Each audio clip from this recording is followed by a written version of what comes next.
আসসালামু আলাইকুম। এটিএন বাংলা সংবাদে সবাইকে স্বাগত জানাচ্ছি। আমি সুমনা ঘোষ। শুরুতেই থাকছে বিআরবি কেবল সংবাদ শিরোনাম। প্রধান উপদেষ্টার সাথে বিএনপি মহাসচিবের নেতৃত্বে প্রতিনিধি দলের বৈঠক, আলোচনায় প্রাধান্য পেয়েছে দ্রুত সংস্কার ও নির্বাচন ইস্যু। নীতি সুধার অপরিবর্তিত রেখে কেন্দ্রীয় ব্যাংকের নতুন মুদ্রানীতি ঘোষণা, জুনের মধ্যে মূল্যস্ফীতি কমে আসবে ৮%। অপরিবর্তিত থাকবে বেসরকারি খাতে ঋণের প্রবৃদ্ধি। দেশে যারা বিশৃঙ্খলা করবে তাদের বিরুদ্ধে কঠোর ব্যবস্থার হুঁশিয়ারি প্রধান উপদেষ্টার। আগামীতে যে কোনো পরিস্থিতিতে সবাইকে সতর্ক থাকার আহ্বান। শাহবাগে শিক্ষকদের আন্দোলনে পুলিশের লাঠিচার্জ, টিয়ার গ্যাস ও জল কামান ব্যবহার, আন্দোলনকারীরা ছত্রভঙ্গ, বেশ কয়েকজন আটক। এবং যৌথ বাহিনীর অপারেশন ডেভিল হান্টে ছাড় পাবে না কেউ, হুঁশিয়ারি স্বরাষ্ট্র উপদেষ্টার। সাবেক এক সংসদ সদস্য সহ সারা দেশে ৩ শতাধিক গ্রেফতার। শুনছিলেন বিআরবি কেবল সংবাদ শিরোনাম। এবারে বিস্তারিত সংবাদ। অন্তর্বর্তী সরকারের প্রধান উপদেষ্টা ডক্টর মোহাম্মদ ইউনূসের সাথে বৈঠক করতে যমুনায় প্রবেশ করেছেন বিএনপি মহাসচিব মির্জা ফখরুল ইসলাম আলমগীরের নেতৃত্বে ৩ সদস্যের প্রতিনিধি দল। সন্ধ্যা ৬টা ৫ মিনিটে তারা প্রধান উপদেষ্টার বাসভবন যমুনায় প্রবেশ করেন। বিএনপি মহাসচিব ছাড়াও যমুনায় এসেছেন দলটির স্থায়ী কমিটির সদস্য সালাউদ্দিন আহমেদ ও অবসরপ্রাপ্ত মেজর হাফিজ উদ্দিন আহমেদ বীর বিক্রম। বৈঠকে দেশের চলমান পরিস্থিতি নিয়ে আলোচনা করা হবে। সেই সাথে সরকারের নির্বাচনী রোডম্যাপ সংস্কার ইস্যুতেও আলোচনা হবে বলে জানা গেছে।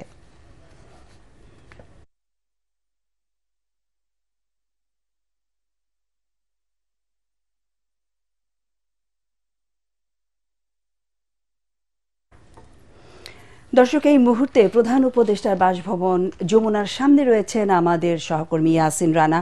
আমরা এখন সরাসরি তার সাথে যুক্ত হচ্ছি। এবং ইয়াসিন রানা, আপনার কাছে জানতে চাইছি, প্রায় ঘণ্টাখানেক হয়েছে ৬টা ৫ মিনিটে প্রধান উপদেষ্টার কার্যালয়ে গেছেন আমাদের বিএনপির ৩ জন, মির্জা ফখরুল ইসলাম আলমগীরের নেতৃত্বে আরও ২ জন যুক্ত হয়ে ৩ জনের একটা প্রতিনিধি দল। তো তাদের সাথে এ পর্যন্ত বা এই পর্যায়ে কি কি আলোচনা হয়েছে, আলোচনার বিষয়বস্তুর ঠিক কি জানতে পেরেছেন বা কি তথ্য রয়েছে আপনার কাছে?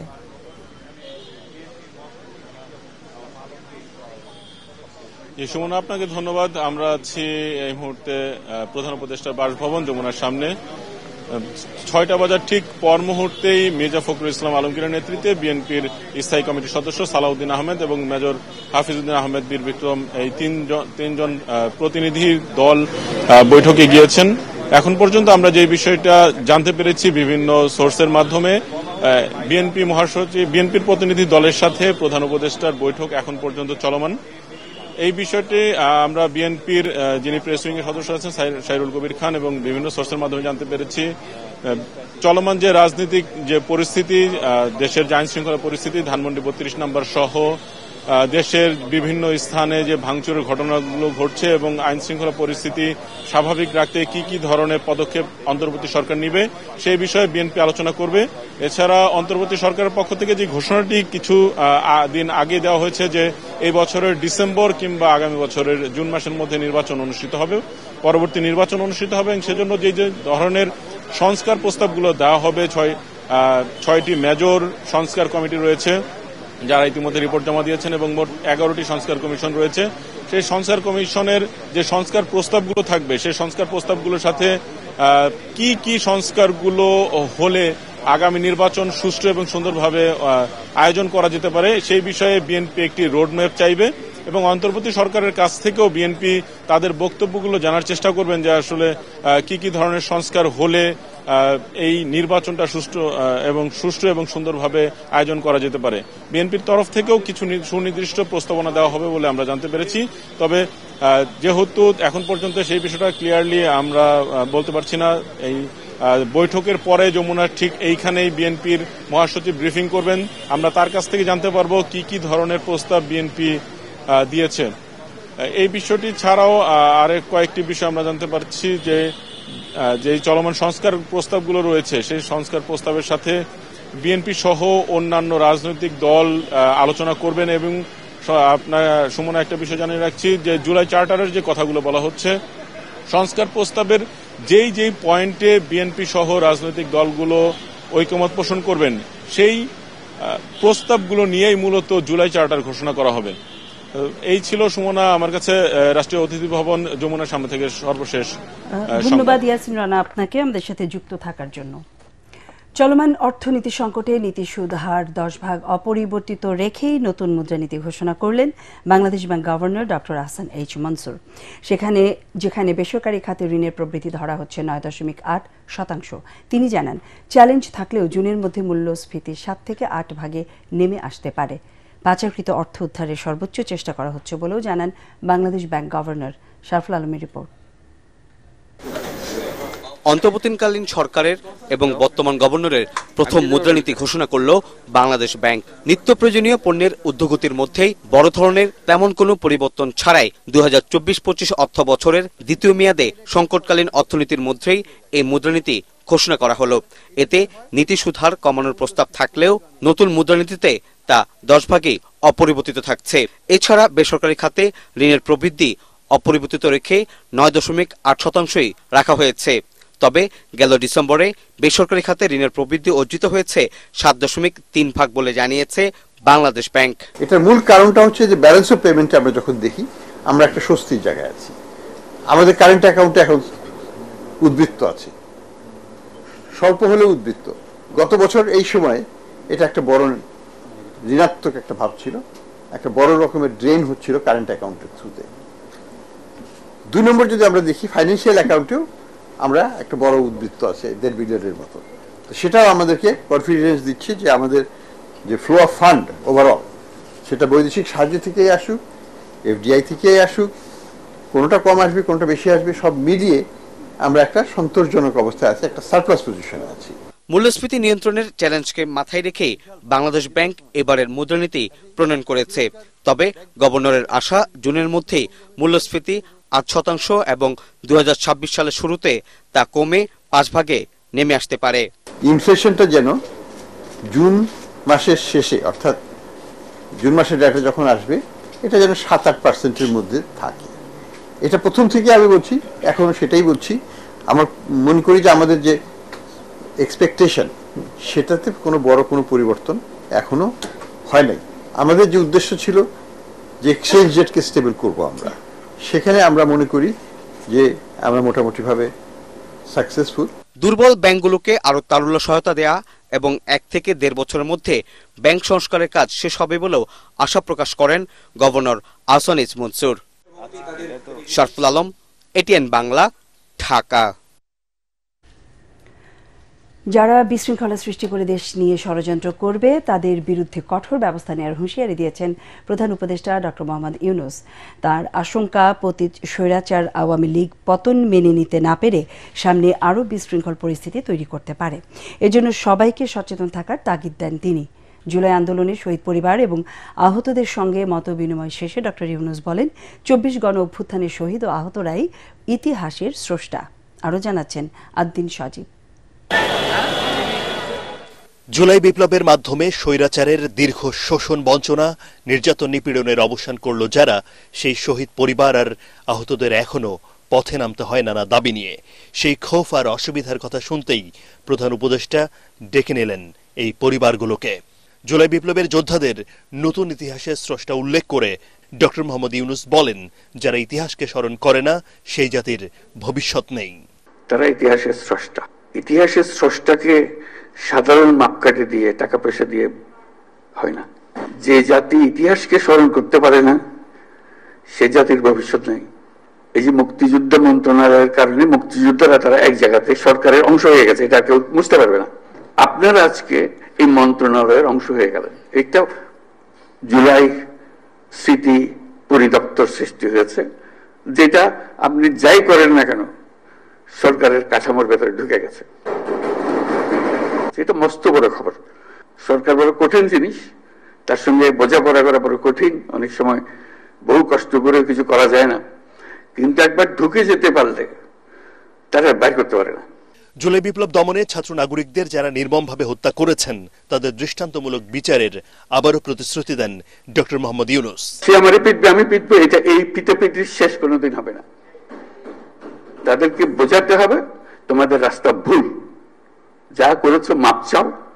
তোমরা বিচারের কথা বলেছো অনেক সময়, বিচার তো হবে, বিচারের কাজ সরকারের দায়িত্ব বিচার করা। এবং তোমরা তাৎক্ষণিক বিচার চেয়েছো, এখানে অনেকে তাৎক্ষণিক এক্ষুনি বিচার চাই। বিচারের মুশকিল হলো যে তাৎক্ষণিক হয় না এই জিনিস, কারণ তাৎক্ষণিক হতে হলে অবিচার হয়ে যায়। বিচারের মূল জিনিসটা হলো এটা সুবিচার হতে হবে, অবিচার যেন না হয়। আমরা অবিচারের বিরুদ্ধে দাঁড়িয়েছিলাম বলেই আজকে এই সংগ্রাম হয়েছে, এই আত্মত্যাগ হয়েছে। বিশৃঙ্খলা সৃষ্টিকারীদেরকেও সতর্ক করে প্রধান উপদেষ্টা জানান, আবারও এমন পরিস্থিতির পুনরাবৃত্তির চেষ্টা হলে কঠোর হাতে দমন করা হবে তাদের। সম্প্রতি যেসব ঘটনা ঘটলো তোমাদের চোখের সামনে হলো, এটা একবার না, আরো সামনে আরো বহু রকমের ঘটনা ঘটবে। তাদেরকে তাড়িয়ে দিয়েছো, তারা বলতেছে আমরা সহজে মেনে নেব না। মানাতে হবে আমাদেরকে, এই জায়গা থেকে সরে গেলে হবে না। তোমরা একবার জয় করে পুরো বাংলাদেশ নতুন বাংলাদেশ করে ফেলেছো।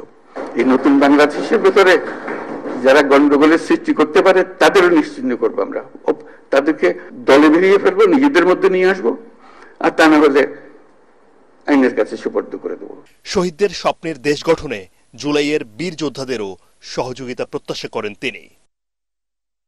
আদ্দিন সজীব, এটিএন বাংলা, ঢাকা। জাতীয় নির্বাচনের আগে স্থানীয় সরকার নির্বাচন করতে চায় সরকার। রাজনৈতিক দলগুলোর সায় থাকলে নির্বাচন কমিশন প্রস্তুতি শুরু করবে বলে জানিয়েছেন স্থানীয় সরকার উপদেষ্টা আসিফ মাহমুদ। তিনি বলেন, পিরোজপুরের উন্নয়নে বরাদ্দ ৩১০০ কোটি টাকার মধ্যে ১৬৫০ কোটি টাকায় লোপাট হয়েছে। ওই ঘটনায় সেখানকার সাবেক নির্বাহী প্রকৌশলী আব্দুল সাত্তার, সাবেক মন্ত্রী ম রেজাউল করিম, সাবেক প্রধানমন্ত্রীর কার্যালয়ের মুখ্য সচিব তোফাজ্জল হোসেন সহ জড়িতদের বিরুদ্ধে ব্যবস্থা নেওয়ার নির্দেশ দেন উপদেষ্টা। নগর ভবনের সংবাদ সম্মেলনে এসব কথা বলেন তিনি। রিপোর্টে জানাচ্ছেন মাহবুব কবির চপল। গত আগস্টে দেশের সব সিটি কর্পোরেশন ও পৌরসভার মেয়র, উপজেলা এবং জেলা পরিষদের চেয়ারম্যান, ভাইস চেয়ারম্যানদের অপসারণ করে সরকার। এসব প্রতিষ্ঠানে প্রশাসক নিয়োগ দেয়া হলেও কাঙ্ক্ষিত ফল আসেনি। জনপ্রতিনিধি না থাকায় বিঘ্নিত হচ্ছে নাগরিক সেবা, বাড়ছে হয়রানি। বিষয়টি স্বীকার করছেন স্থানীয় সরকার উপদেষ্টাও। তাই রাজনৈতিক দলগুলোর সাথে আলোচনা করে জাতীয় নির্বাচনের আগেই স্থানীয় সরকার নির্বাচন করার কথা জানান তিনি।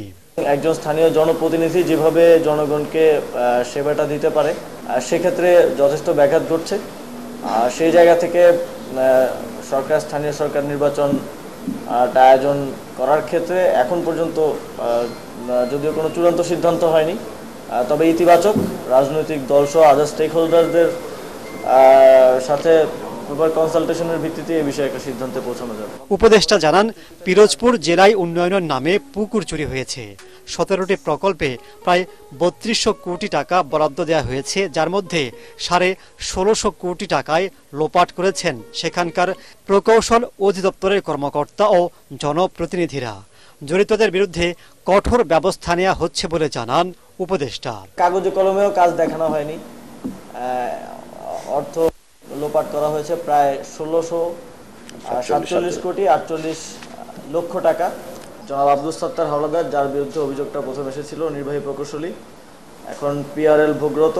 পিরোজপুর ১ আসনের সাবেক মন্ত্রী ম রেজাউল করিম, পিরোজপুর ২ আসনের সাবেক সংসদ সদস্য মহিউদ্দিন মহারাজ, সাবেক সদর উপজেলা চেয়ারম্যান মেরাজুল ইসলাম, প্রধানমন্ত্রীর কার্যালয়ের সাবেক মুখ্য সচিব জনাব মোহাম্মদ তোফাজ্জল হোসেন মিয়ার রাজনৈতিক ও প্রশাসনিক প্রভাবের সম্পৃক্ততার বিষয়টি প্রাথমিক তদন্তে উঠে আসে।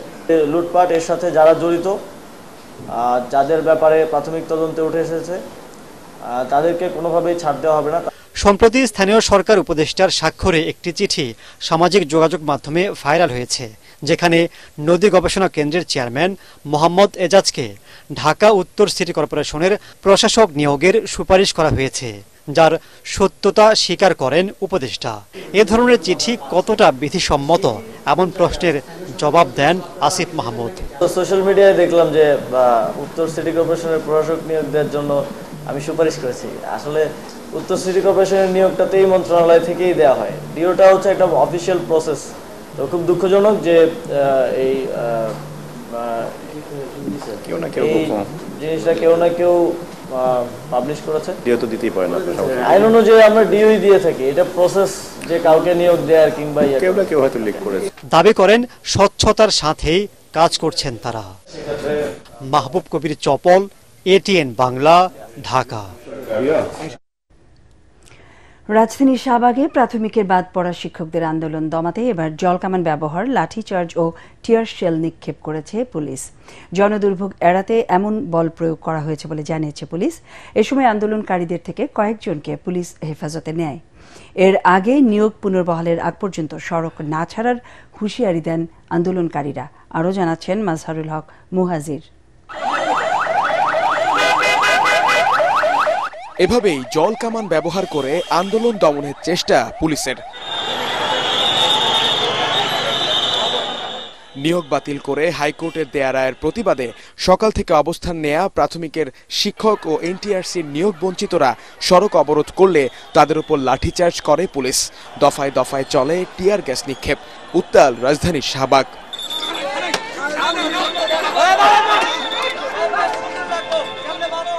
এতে আহত হন কয়েকজন। এছাড়াও জিজ্ঞাসাবাদের জন্য পুলিশি হেফাজতে নেওয়া হয় আন্দোলনকারীদের অনেককে।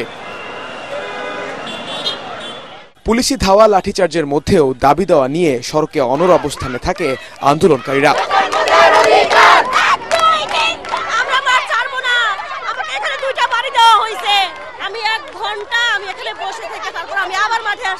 জনপ্রশাসন মন্ত্রণালয়, আইন মন্ত্রণালয় আমাদের সুপারিশ প্রাপ্ত করেছে।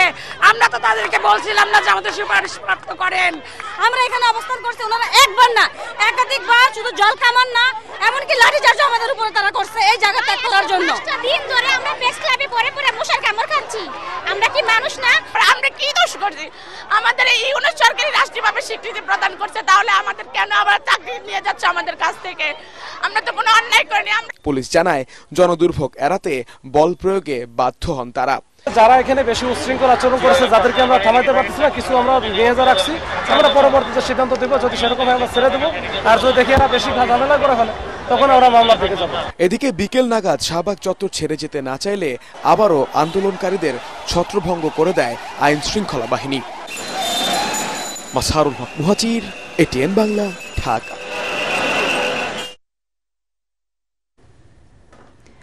জুলাই আন্দোলনকে কেন্দ্র করে ক্ষতিগ্রস্ত প্রবাসীদের বিষয়ে দ্রুততম সময়ে ব্যবস্থা নেওয়ার আশ্বাস দিয়েছেন প্রধান উপদেষ্টার সহকারী একান্ত সচিব শাব্বির আহমেদ। এই আশ্বাসে 10 দিনের জন্য আন্দোলন কর্মসূচি স্থগিত করেছেন প্রবাসীরা।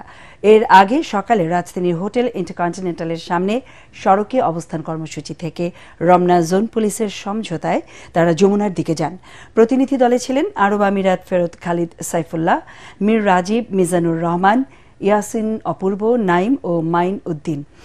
আন্দোলনের নেতারা বলেন, প্রবাসীদের অনেকে এখনও দুবাই কারাগারে আছেন, নতুন করে অনেকে গ্রেফতার হচ্ছেন। এসব বিষয়ে প্রধান উপদেষ্টাকে জানাতেই তাদের এই আন্দোলন। যেহেতু প্রধান উপদেষ্টা আগামী 12 তারিখ আমিরাতে যাবেন, আমাদের দাবিগুলো নিয়ে উনি দায়িত্ব নিয়ে বলেছেন। আমাদের দাবিগুলো নিয়ে উনি আজকে প্রধান উপদেষ্টার সাথে কথা বলবেন এবং নোট আকারে উনাকে দিবেন, যাতে উনি আমিরাত গেলে আমিরাত সংশ্লিষ্ট যে বিষয়গুলো সেগুলো নিয়ে প্রধান উপদেষ্টা কথা বলেন। এই জন্য নোট আকারেও দিবেন এবং মৌখিকভাবে তিনি আজকে বিষয়গুলো অবগত করবেন। সারা দেশে অপরাধীদের ধরতে পুরো দমে চলছে যৌথ বাহিনীর অপারেশন ডেভিল হান্ট। এই অভিযানে রাঘব বোয়াল থেকে চুনোপুটি কেউ ছাড় পাবে না বলে জানিয়েছেন স্বরাষ্ট্র উপদেষ্টা অবসরপ্রাপ্ত লেফটেন্যান্ট জেনারেল জাহাঙ্গীর আলম চৌধুরী। এদিকে ডেভিল হান্ট অভিযানে সাবেক এক সংসদ সদস্য সহ সারা দেশে অন্তত 3 শতাধিক অপরাধীকে গ্রেফতার করা হয়েছে। জেলা প্রতিনিধিদের পাঠানো তথ্যচিত্রে আরও জানাচ্ছেন মনির হোসেন তপু। রাজশাহীর আইন শৃঙ্খলা পরিস্থিতি নিয়ে বিভিন্ন বাহিনীর সঙ্গে বৈঠক করেন স্বরাষ্ট্র উপদেষ্টা অবসরপ্রাপ্ত লেফটেন্যান্ট জেনারেল জাহাঙ্গীর আলম চৌধুরী। এ সময় তিনি সাফ জানিয়ে দেন, অপারেশন ডেভিল হান্টে ছাড় পাবে না কেউ। এই অভিযানে কোনো নির্দোষ ব্যক্তি যেন শাস্তি না পায়, সেজন্য প্রয়োজনীয় ব্যবস্থা নেওয়া হয়েছে বলেও জানান তিনি। এখন যারা শয়তান তারাই ধরা পড়বে। এখন ছোট শয়তান কি বড় শয়তান এখানে ভিতরে নাই, শয়তান ধরা পড়বে। যে বড় শয়তান যে ইভেন এখানে দেখবেন ডেভিল হান্ট ডিক্লেয়ার করার পরে ইভেন আমাদের আইন শৃঙ্খলা বাহিনীর কর্মকর্তাদেরও কিন্তু আমরা ছাড় দিইনি। আপনারা দেখছেন প্রথম দিনই কিন্তু 4 জন না 5 জন তাদের কিন্তু আইনের আওতায় নেওয়া হয়েছে। এই ক্ষেত্রে বড় ছোট কোনো ভেদাভেদ নাই, যে আসবে এই জালে সে ধরা পড়বে। এদিকে গাজীপুরে অভিযানে জেলা পুলিশ 21 জন ও মহানগর পুলিশ 79 জনকে গ্রেফতার করেছে। শ্রীপুরে আত্মগোপনে থাকা সিরাজগঞ্জ 6 আসনের আওয়ামী লীগের সাবেক এমপি চয়ন ইসলাম ও কাশিমপুর থানার 1 নম্বর ওয়ার্ড আওয়ামী লীগের সাধারণ সম্পাদক শামসুল আলম গায়েনকে গ্রেফতার করে পুলিশ। আর গাজীপুর মহানগর যুব মহিলা লীগের সভাপতি আনোয়ারা সরকারকে উত্তরা থেকে হেফাজতে নেয় আইন শৃঙ্খলা বাহিনী। অপারেশন ডেভিল হান্টের দ্বিতীয় দিনে জামালপুরে 6 জনকে গ্রেফতার করা হয়েছে। এদের মধ্যে মাদারগঞ্জ পৌর আওয়ামী লীগের যুব ও ক্রীড়া বিষয়ক সম্পাদক মির্জা বাদল সহ আওয়ামী লীগ এবং নিষিদ্ধ ঘোষিত ছাত্রলীগের নেতাকর্মী রয়েছে। ঠাকুরগাঁয়ে বিশেষ অভিযানে বিদেশি পিস্তল সহ সোহেল রানা নামে এক যুবককে গ্রেফতার করেছে পুলিশ। সোমবার ভোর রাতে পৌর শহরের গোবিন্দনগর এলাকা থেকে অস্ত্রসহ ওই যুবককে আটক করা হয়। খাগড়াছড়িতে আওয়ামী লীগ ও সহযোগী সংগঠনের আরো 8 নেতাকর্মীকে গ্রেফতার করা হয়েছে। এর মধ্যে নিষিদ্ধ ঘোষিত ছাত্রলীগের এক নেতাও রয়েছেন। এ নিয়ে গত দুদিনে 12 জনকে গ্রেফতার করা হয়েছে। এদিকে ভোররাতে যৌথ বাহিনী অভিযান চালিয়ে মোংলার চাঁদপাই এলাকা থেকে গ্রেফতার করা হয়েছে যুবলীগ, স্বেচ্ছাসেবক লীগ, ছাত্রলীগের 3 নেতাকর্মীকে। দুষ্কৃতিকারীদের গ্রেফতারে সারা দেশে অভিযান অব্যাহত রেখেছে operation devil hunt. Monir Hossain Tapu, ATN Bangla. আলোচিত বুয়েট শিক্ষার্থী আবরার ফাহাদ হত্যা মামলার ফাঁসির সাজাপ্রাপ্ত আসামিদের আপিল ও ডেথ রেফারেন্সের শুনানি মঙ্গলবার পর্যন্ত মুলতবি করেছে হাইকোর্ট। বিচারপতি AKM আসাদুজ্জামান ও বিচারপতি সৈয়দ এনায়েত হোসেনের দ্বৈত বেঞ্চে আলোচিত এই মামলার শুনানি শুরু হয়। রাষ্ট্রপক্ষে শুনানি করেন অ্যাটর্নি জেনারেল আসাদুজ্জামান। গত অক্টোবরে আবরার হত্যা মামলার মৃত্যুদণ্ডপ্রাপ্ত আসামিদের আপিল ও ডেথ রেফারেন্স দ্রুত শুনানির উদ্যোগ নেওয়া হয়। 2022 সালের 6 জানুয়ারি বুয়েট শিক্ষার্থী আবরার ফাহাদ হত্যা মামলায় 20 জনের মৃত্যুদণ্ড অনুমোদনের জন্য ডেথ রেফারেন্স ও মামলার নথি হাইকোর্টে আসে। পরে আসামিরা আপিল করেন। রোজাকে সামনে রেখে আজ থেকে শুরু হলো সাশ্রয়ী মূল্যে টিসিবির পণ্য বিক্রি। ঢাকার 50টি ও চট্টগ্রামের 20টি পয়েন্টে ট্রাকে করে এসব পণ্য বিক্রি করা হচ্ছে, যেখানে স্বল্প মূল্যে মিলছে ভোজ্য তেল, চিনি, খেজুর, ছোলা ও মসুরের ডাল। পর্যায়ক্রমে দেশের অন্যান্য জেলায় এই সেবা বাড়ানো হবে বলে জানিয়েছেন টিসিবির মুখপাত্র তরিক ইসলামের রিপোর্ট। আসন্ন রমজান উপলক্ষে সাধারণ মানুষকে কিছুটা স্বস্তি দিতেই প্রায় 40 দিন পর আবারও শুরু হয়েছে কম দামে টিসিবির পণ্য বিক্রি। ফ্যামিলি কার্ডের বাইরে রাজধানীর 50টি ও চট্টগ্রামের 20টি পয়েন্টে ট্রাকে করে বিক্রি করা হচ্ছে রোজায় বহুল ব্যবহৃত নিত্যপণ্য, তেল, ডাল, চিনি, খেজুর সহ বিভিন্ন পণ্য। এতে প্রতি লিটার সয়াবিন 100 টাকা, 1 কেজি মসুর ডাল 60 টাকা, চিনি 70 ও 155 টাকায় খেজুর কিনতে পারবেন যে কোনো ক্রেতা। স্বল্প মূল্যে এসব পণ্য পাওয়ায় খুশি নিম্ন আয়ের মানুষেরা। এরকম পাইলে আমরা গরিব মানুষ করে খেয়ে বাঁচতে পারি। মানুষ কাম করতে পারি না, মাল বাহিনায় ঢুকতে পারি না, যে অবস্থা দেখেন কি অবস্থা। আমরা যা পাইতেছি মানে এক সপ্তাহিক যাবে যে ফ্যামিলিতে, এর চেয়ে বেশি হবে না। যদি আরেকটু বাড়তি দিত তাহলে আমাদের উপকার হইতো। সারা বছর এই সেবা চালু রাখার দাবি ক্রেতাদের। এইটাই চাই সবসময়ের জন্য দেয়, 2 দিন পরে পরে কি 3 দিন পরে পরে নিতে পারে। এটা যদি অব্যাহত থাকে তাহলে এটা জনগণের জন্য, যারা সাধারণ মানুষ অল্প আয় করে তারা সহজে এই দ্রব্যমূল্যগুলো পাইতে পারে। চাহিদার তুলনায় পণ্য কম থাকায় সরবরাহে বেগ পেতে হচ্ছে বলে জানান টিসিবির এ ডিলার। গাড়ির মধ্যে অনেক প্রচুর পরিমাণ ভিড়, সাধারণ মানুষের অনেক ভিড়, চাপ বেশি। এটা যদি বাড়ায় তাহলে সবাই আর কি উপলব্ধি করতে পারবে। চাহিদা অনুযায়ী জেলা শহরেও পণ্য সরবরাহ কার্যক্রম শুরু হবে বলে জানায় টিসিবি। ফ্যামিলি কার্ডের বাইরের মানুষ যাতে এটাকে আওতাভুক্ত করা যায় সেটাকে আমরা অতিরিক্ত সেবা বলছি। কিছু সংখ্যক দরিদ্র প্রবণ যে ডিস্ট্রিক্ট আছে সেই ডিস্ট্রিক্টগুলো এর আওতায় আনা, অর্থাৎ আমাদের কার্যক্রমের ব্যাপ্তি কিন্তু বেড়েছে। কার্ড সংখ্যা কমানো হলেও আমাদের ট্রাক বৃদ্ধির মাধ্যমে এবং স্থান বৃদ্ধির মাধ্যমে এটা ব্যাপ্তিটা বাড়ানো হচ্ছে। আগামী 28 মাস পর্যন্ত চলবে টিসিবির এই ট্রাকসেল সেবা। তরিক ইসলাম, এটিএন বাংলা, ঢাকা। এজেন্সির অবহেলার কারণে কেউ হজ করতে না পারলে সেই দায় এজেন্সিগুলোকেই নিতে হবে বলে জানিয়েছেন ধর্ম বিষয়ক উপদেষ্টা ডক্টর আফম খালিদ হোসেন। তিনি বলেন, ধর্ম বিষয়ক মন্ত্রণালয় বা সৌদি সরকার এই দায় নেবে না।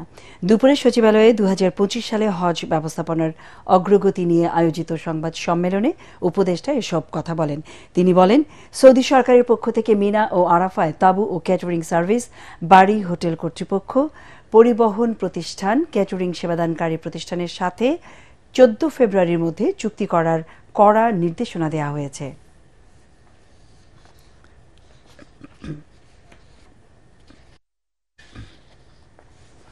ফ্যাসিবাদ বিরোধী দলগুলোর মধ্যে রাজনৈতিক ঐক্য গণতন্ত্রের সৌন্দর্য হতে পারে বলে মনে করেন জামায়াতে ইসলামীর সেক্রেটারি জেনারেল অধ্যাপক মিয়া গোলাম পারওয়ার। এটিএন বাংলার ইস্পাহানী মির্জাপুর শুভরাত্রি আলোচনা অনুষ্ঠানে তিনি একথা বলেন। দ্রুত সংস্কার শেষে নির্বাচনের রোডম্যাপ দেওয়ার আহ্বানও জানান তিনি। এ সময় বিএনপি, জামায়াত সহ রাজনৈতিক দল ও বিভিন্ন শ্রেণী পেশার মানুষকে দেশের বর্তমান পরিস্থিতিকে ধৈর্যের সাথে মোকাবেলা করার কথা বলেন অনুষ্ঠানটির সঞ্চালক হাসান আহমেদ চৌধুরী কিরণ। খায়রুল ইসলামের রিপোর্ট। আপনাদের মধ্যে একটা স্নিগ্ধতা, মুগ্ধতা কিন্তু সবসময় দেখি আমরা। সাম্প্রতিক রাজনীতি ও জনভাবনা নিয়ে এটিএন বাংলার নিয়মিত আলোচনা অনুষ্ঠান ইস্পাহানী মির্জাপুর শুভরাত্রিতে আলোচক হিসেবে অংশ নেয় বাংলাদেশ জামায়াত ইসলামের সেক্রেটারি জেনারেল ও সাবেক সংসদ সদস্য অধ্যাপক মিয়া গোলাম পরোয়ার। দীর্ঘ 15, 16, 17 বছরের অত্যাচার, নির্যাতন, নিপীড়নের যে আউটবাস, এ সময় তিনি বলেন, দেশে সম্প্রতি ঘটে যাওয়া ঘটনাগুলোর জন্য দায়ী শেখ হাসিনার উস্কানিমূলক বক্তব্য। বাংলাদেশে বিদ্যমান এই যে অস্থিরতা, বিভিন্ন জায়গায় বিভিন্ন স্থাপনাগুলো আক্রান্ত হচ্ছে, হামলা হচ্ছে, এটাকে উনি মিন করেছেন যে এই অরাজকতা, অস্থিরতার জন্য বাংলাদেশের মানুষ তো হাসিনার বক্তব্যকে দায়ী করছে, যে তার বক্তব্য দিয়ে তিনি গোটা জাতিকে উস্কে দিয়েছেন। এবং 5 আগস্টের ছাত্র গণ অভ্যুত্থানের যে তাজা রক্ত, তাজা অনুভূতি, সেটা তো এখনো শেষ হয়ে যায়নি। বিগত বছরগুলোতে জামায়াতের উপর নির্যাতন ও অত্যাচারের কথা তুলে ধরে অধ্যাপক মিয়া গোলাম পরোয়ার বলেন, যুদ্ধ অপরাধী বিচারের নামে জামায়াতের অসংখ্য নেতাদের বিনা অপরাধে হত্যা করেছে শেখ হাসিনা। মানবতা বিরোধী অপরাধের নামে যে বিচারটা হয়েছে, এটা কোনো বিচার হয়নি, এটা একটা বিচারিক হত্যাকাণ্ড হয়েছে। এবং একটি আধিপত্যবাদী বিদেশি শক্তির এজেন্ডা নিয়ে সকল খুনের মাস্টার মাইন্ড শেখ হাসিনা এই সমস্ত নিরপরাধ নিরীহ মানুষকে হত্যা করেছে। 60, 70, 80, 90, 92, 93 বছর বৃদ্ধকে ফাঁসিতে ঝুলিয়ে হত্যা করতে মানুষ কেঁদে, আকাশ বাতাস কেঁপেছে, কিন্তু শেখ হাসিনার হৃদয় কাঁপেনি। এ সময় অনুষ্ঠানটির সঞ্চালক ও এটিএন বাংলার বার্তা বিভাগের পরিচালক হাসান আহমেদ চৌধুরী কিরণ বলেন, ফ্যাসিস্টদের দেশি বিদেশি চক্রান্ত মোকাবেলায় প্রয়োজন নির্বাচন। ছাত্র জনতার বিপ্লবের প্রতি সম্মান জানিয়ে, শহীদদের প্রতি সম্মান জানিয়ে আমরা একতালে এক লয়ে আজকে সকল দল, সকল মত, সকল শ্রেণীর পেশার মানুষ একটা গণতান্ত্রিক অভিযাত্রায় আমরা অগ্রগামী হব। এবং একই সাথে অন্তর্বর্তীকালীন সরকারের কাছে অনুরোধ রইল, যেটি মিস্টার গোলাম পরোয়ার বললেন, আপনারা এই বছরের শেষে নির্বাচন দেন বা আগামী বছরের মাঝামাঝি বা মার্চ, এপ্রিল, যখনই আপনারা নির্বাচন দেন না কেন, আমরা আশা করব অবশ্যই আপনারা একটা এই নির্বাচনের রোডম্যাপ ঘোষণা করে প্রত্যেকটি দলকে তাদের নির্বাচনের প্রস্তুতি গ্রহণ করবার জন্য সুযোগ তৈরি করে দিবেন। 5 আগস্ট থেকে শিক্ষা নিয়ে সকল রাজনৈতিক দলগুলোকে ঐক্য হওয়ার আহ্বান জানান জামায়াত ইসলামের সেক্রেটারি জেনারেল।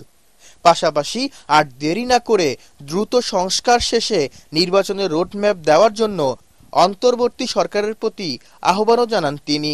জনগণ যাকেই ভালোবাসবে তাদেরই নির্বাচিত প্রতিনিধির হাতে ক্ষমতা হস্তান্তর করি। আমরা বিএনপি, জামায়াত বলি এবং দেশের যুগপৎ আন্দোলনে যারা ফ্যাসিস্ট সরকারকে বাংলাদেশ থেকে বিদায় করেছে, তাদের মধ্যে কিন্তু সম্পর্কের ফাটল আমরা দেখতে চাই না। ওদের কথা। খায়রুল ইসলাম, এটিএন বাংলা, ঢাকা। শেখ হাসিনার ছেলে সজীব ওয়াজেদ জয়কে অপহরণ ও হত্যা চেষ্টা মামলায় সাজার বিরুদ্ধে করা আপিলে খালাস পেয়েছেন আমার দেশ পত্রিকার সম্পাদক মাহমুদুর রহমান। সকালে ঢাকার ৪র্থ অতিরিক্ত মহানগর দায়রা জজ তারিক এজাজের আদালত এই রায় দেন। সাংবাদিক মাহমুদুর রহমানের উপস্থিতিতে এই রায় ঘোষণা করেন আদালত। গত বছর 29 সেপ্টেম্বর ঢাকার মেট্রোপলিটন ম্যাজিস্ট্রেট আদালতে আত্মসমর্পণ করে আপিলের শর্তে জামিন আবেদন করেন মাহমুদুর রহমান। শুনানি শেষে আদালত জামিনের আবেদন নামঞ্জুর করে তাকে কারাগারে পাঠানোর আদেশ দেন। 5 দিন কারাভোগের পর 3 অক্টোবর ঢাকা মহানগর দায়রা জজ আদালত তার জামিন মঞ্জুর করেন। জয়কে অপহরণ এবং হত্যা চেষ্টার মামলায় 2023 সালের 17 আগস্ট ঢাকার অতিরিক্ত চিফ মেট্রোপলিটন ম্যাজিস্ট্রেট আসাদুজ্জামান নূরের আদালত মাহমুদুর রহমান ও সাংবাদিক শফিক রেহমান সহ 5 জনের পৃথক 2 ধারায় 7 বছরের সশ্রম কারাদণ্ড দেন।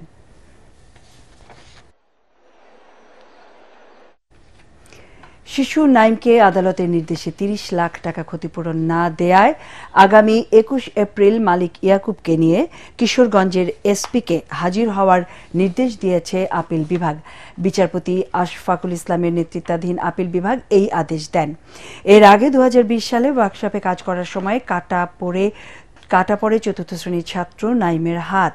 এ বিষয়ে করা এক রিট নিষ্পত্তি করে নাইম হাসান নাহিদের লেখাপড়া বাবদ HSC পর্যন্ত প্রতি মাসে 7,000 টাকা করে তার স্কুল অ্যাকাউন্টে জমা ও 2 কিস্তিতে 30 লাখ টাকা ফিক্সড ডিপোজিট করে ক্ষতিপূরণ দেওয়ার নির্দেশ দেন হাইকোর্ট। আপিল বিভাগেও সেই রায় বহাল থাকে, কিন্তু দীর্ঘদিনেও সেই আদেশ বাস্তবায়ন না হওয়ায় আদালত অবমাননার মামলা করে পরিবার। এর পরিপ্রেক্ষিতে আপিল বিভাগ ওয়ার্কশপ মালিককে আদালতে তলব করলেন।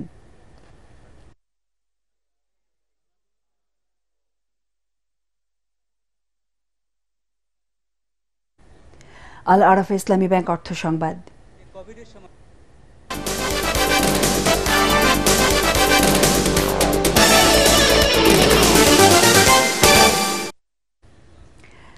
পয়লা ফাল্গুন বিশ্ব ভালোবাসা দিবস এবং আন্তর্জাতিক মাতৃভাষা দিবসকে ঘিরে যশোরের গদখালিতে জমে উঠেছে ফুলের বাজার।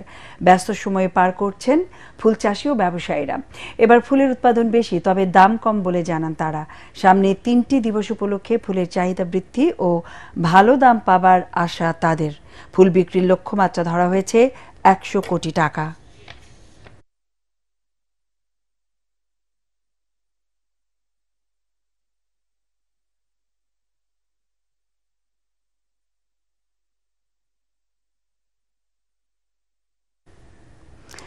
দর্শক, প্রধান উপদেষ্টার বাসভবন যমুনার সামনে আমরা জেনেছিলাম যেমনটা বিএনপির নেতারা ওখানে গেছিলেন মিটিং করতে। তো সেই মিটিংটা শেষ হওয়ার পরে মির্জা ফখরুল ইসলাম আলমগীর ওই যমুনার সামনে থেকে এখন সাংবাদিককে ব্রিফ করছে। আমরা সরাসরি সেখানে যুক্ত হচ্ছি। জন্য আমরা তাদেরকে আবারও তাগাদা দিয়েছি এবং ন্যূনতম যে সংস্কার, সেই সংস্কারগুলো সম্পূর্ণ করে যে কাজ তারা করেছেন, ইতিমধ্যে কমিশন রিফর্ম কমিশন করেছেন একটা, তাদের সঙ্গে আলোচনার ভিত্তিতে আপনার একমত হওয়ার প্রেক্ষিতে, আপনার কনসেনসাস হওয়ার প্রেক্ষিতে আপনার দ্রুত নির্বাচন দেওয়ার বিষয়টা আমরা তাদের সঙ্গে কথা বলেছি। আমরা প্রশাসনে যে সমস্ত ব্যক্তি এখনো যারা দোষর ছিলেন ফ্যাসিবাদের এবং যারা ক্ষতিগ্রস্ত করেছেন বাংলাদেশকে সামগ্রিকভাবে, তাদেরকে আইনের আওতায় আনার জন্য এবং একই সঙ্গে তাদেরকে প্রশাসন থেকে সরিয়ে দেওয়ার কথা আমরা বলছি। আমরা যারা অর্থনৈতিক ক্ষতি করেছে, লুট করেছে, যারা লুণ্ঠন করেছে, তাদেরকে আমরা আবারও ফিরিয়ে আনার জন্য, টাকা ফিরিয়ে আনার জন্য, একই সঙ্গে তাদেরকে আইনের আওতায় নিয়ে আসার জন্য আমরা সেটা আবির্ভাব করেছি। আমরা একই সঙ্গে যে কথাগুলো বলেছি তা হচ্ছে যে বিগত 15 বছর 16 বছরে যে মিথ্যা মামলা দিয়ে রাজনৈতিক নেতা কর্মীদেরকে যে হয়রানি করা হয়েছে, সেই মামলাগুলো প্রত্যাহার করার ব্যাপারে আমরা নীতিগত সিদ্ধান্ত কথা বলেছি। তারা একমত হয়েছেন, তারাও আপনাদের সামনে কথা বলবেন, এই বিষয়গুলো তারা একমত হয়েছেন। আমরা দ্রব্যমূল্যের ব্যাপারে অত্যন্ত জোরালোভাবে বলেছি যে এই সরকারের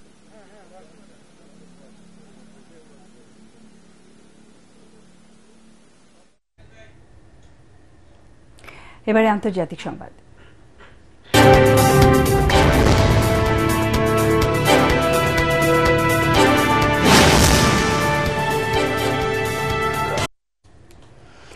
ভারতে মাওবাদী গেরিলাদের সাথে নিরাপত্তা বাহিনীর বন্দুকযুদ্ধে 2 জন পুলিশ সদস্য সহ নিহতের সংখ্যা বেড়ে 31 দাঁড়িয়েছে।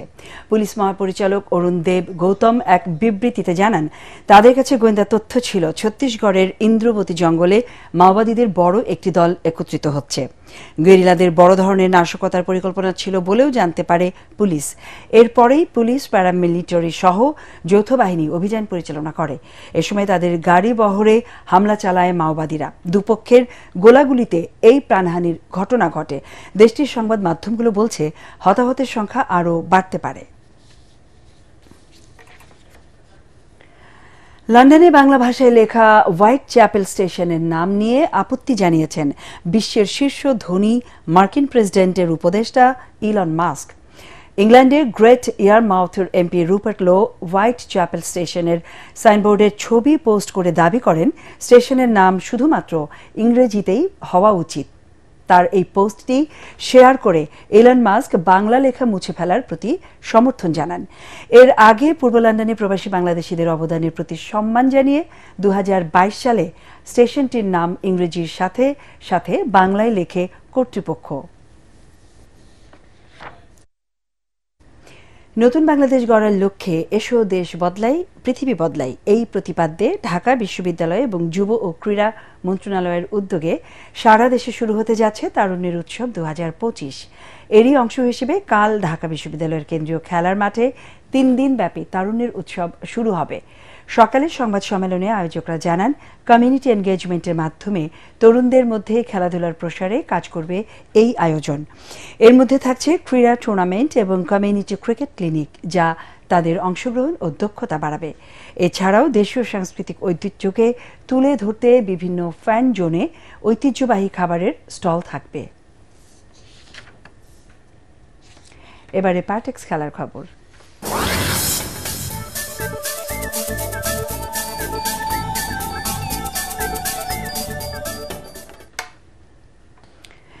চ্যাম্পিয়ন্স ট্রফির জন্য বিপিএল আদর্শ প্রস্তুতি নয়, জাতীয় ক্রিকেট দলের দ্বিতীয় দিনের প্রস্তুতি শেষে ঠিক এমনটাই জানান প্রধান coach Phil Simmons. Mirpur Sher-e-Bangla স্টেডিয়ামে তাই টি-20 মেজাজ থেকে ওয়ানডে ফরম্যাটে মানিয়ে নিতে ব্যস্ত ক্রিকেটাররা। তবে কোচ সিমন্স আত্মবিশ্বাসী যে দ্রুততম সময়ে তার শিষ্যরা 50 ওভারের মানসিকতায় ফিরে আসতে পারবে। পরাগারমানের রিপোর্ট। বুধবার পর্যন্ত মিরপুর শেরেবাংলা স্টেডিয়ামেই অনুশীলন করবে বাংলাদেশ ক্রিকেট দল। বিপিএল এর ফাইনালের আগে যারা ছিটকে গেছেন মূলত তারাই 2 দিন আগে থেকে শুরু হওয়া অনুশীলনে যোগ দেন। এবার এসেছেন সৌম্য সরকার, তাসকিন আহমেদ, মুস্তাফিজ সহ আরও 8 জন। টি-20 থেকে হুট করে ওয়ানডে ফরম্যাটে আসাটা বেশ চ্যালেঞ্জের বলে জানান দলের প্রধান কোচ ফিল সিমন্স। তবে শিষ্যদের উপর আস্থা আছে তার। এটা আদর্শ প্রস্তুতি নয়, তবে তারা সাদা বলের ক্রিকেট খেলে এসেছে, স্কিল নিয়ে কোনো সমস্যা নেই। আমাদের এখন মানসিকভাবে ওয়ানডে ভাবনায় আসতে হবে। আমরা সকাল বিকাল অনুশীলন করছি যাতে গেম সেন্স দ্রুত ফিরে আসে। আমাদের প্রস্তুতির প্রথম ধাপ দুবাইয়ের কন্ডিশনের সঙ্গে মানিয়ে নেওয়া। একবার সেটাতে অভ্যস্ত হয়ে গেলে পরের ধাপে পাকিস্তানের কন্ডিশনও সহজেই মানিয়ে নেওয়া যাবে। দলের সবচেয়ে বড় দুশ্চিন্তার নাম নাজমুল হোসেন শান্ত। ইনজুরির কারণে ওয়েস্ট ইন্ডিজ সফর মিস করেছিলেন। সবশেষ আন্তর্জাতিক ম্যাচ খেলেছেন গত নভেম্বরে। বিপিএলে 5 ম্যাচে রান মাত্র 41। তবে লম্বা সময় ধরে অফ ফর্মে থাকা শান্ত চ্যাম্পিয়ন্স ট্রফিতেই স্বরূপ ফিরবে বলেন বিশ্বাস কোচের। সে যখন বিপিএল এ ম্যাচ খেলেছিল না তখনও কঠোর পরিশ্রম করেছে। সে খুবই পরিশ্রমী একজন ব্যাটার, সারাক্ষণ অনুশীলনের মধ্যেই থেকেছে। এটা দলের সবাইকে মানসিকভাবে শক্ত হতে সাহায্য করবে। চ্যাম্পিয়ন্স ট্রফিতে অংশ নেয়ার জন্য আগামী 13 ফেব্রুয়ারি দুবাইয়ের উদ্দেশ্যে ঢাকা ছাড়বে টিম বাংলাদেশ। 20 ফেব্রুয়ারি ভারতের বিপক্ষে ম্যাচ দিয়ে শুরু হবে টাইগারদের চ্যাম্পিয়ন্স ট্রফি মিশন। পরাগারমান, এটিএন বাংলা, ঢাকা। সংবাদ শেষ করব তার আগে বিআরবি কেবল সংবাদ শিরোনাম আরও একবার। প্রধান উপদেষ্টার সাথে বিএনপি মহাসচিবের নেতৃত্বে প্রতিনিধি দলের বৈঠক, আলোচনায় প্রাধান্য পেয়েছে দ্রুত সংস্কার ও নির্বাচন ইস্যু। নীতি সুধার অপরিবর্তিত রেখে কেন্দ্রীয় ব্যাংকের নতুন মুদ্রানীতি ঘোষণা। জুনের মধ্যে মূল্যস্ফীতি কমে আসবে 8%। অপরিবর্তিত থাকবে বেসরকারি খাতে ঋণের প্রবৃদ্ধি। দেশে যারা বিশৃঙ্খলা করবে তাদের বিরুদ্ধে কঠোর ব্যবস্থার হুঁশিয়ারি প্রধান উপদেষ্টার। আগামীতে যে কোনো পরিস্থিতিতে সবাইকে সতর্ক থাকার আহ্বান। শাহবাগে শিক্ষকদের আন্দোলনে পুলিশের লাঠিচার্জ, টিয়ার গ্যাস ও জল কামান ব্যবহার, আন্দোলনকারীরা ছত্রভঙ্গ, বেশ কয়েকজন আটক। এবং যৌথ বাহিনীর অপারেশন ডেভিল হান্টে ছাড় পাবে না কেউ, হুঁশিয়ারি স্বরাষ্ট্র উপদেষ্টার। সাবেক এক সংসদ সদস্য সহ সারা দেশে ৩ শতাধিক গ্রেফতার। আমাদের পরের সংবাদ দেখার আমন্ত্রণ জানিয়ে এখনকার মতো শেষ করছি। এটিএন বাংলা সংবাদ ইউটিউবে দেখতে ব্রাউজ করুন youtube/ATN Bangla News। ধন্যবাদ।